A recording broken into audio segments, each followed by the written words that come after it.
Ito po kasi, meron naman po tayong parehong pagkakaintindihan patungkol sa overpricing. I think both houses, both panels recognize that there has been a situation where there was overpricing in the estimates of the past. And SecVince has acknowledged that as well.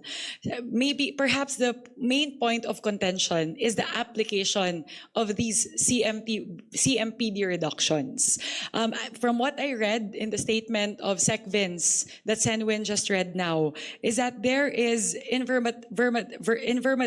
let me just quote that part. If such process is not followed, this will inevitably result in the potential unimplementability of projects due to inaccurate costing. So I think the concern of Secretary Vince is how the adjustment factor that was shared was applied in the projects. Ang posibleng mangyari kung ganun kalaki sa kasalukuyan o hindi ganun kalaki, kung ganun yung application sa iba't ibang mga proyekto na ginawa yung across the board na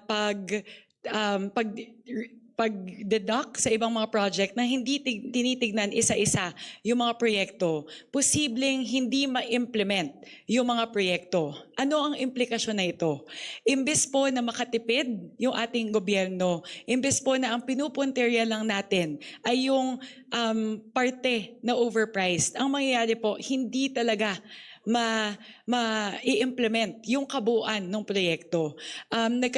Humingi po ako ng paunang data mula po sa DPWH, and I will let SecVince explain the point later. But you are looking at potentially 200 billion pesos in unimplementable projects.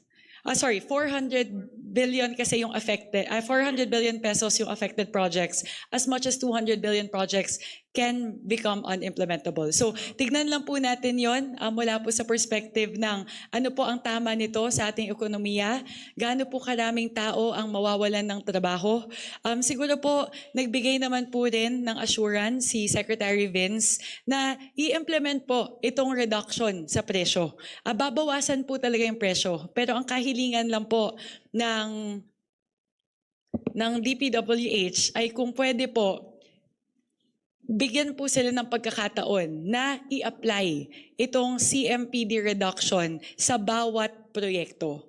At hindi po natin kayang gawin to sa pagitan ng araw na to at sa susunod na linggo kung kailan kailangan nating pirmahan yung budget. Pero ang assurance naman po na ibinigay ni SecVince ay babawasan talaga yung presyo. Pero hindi pa nila kaya i-determine sa punto na ito kung gaano kalaki talaga yung ibabawas na presyo sa bawat proyekto.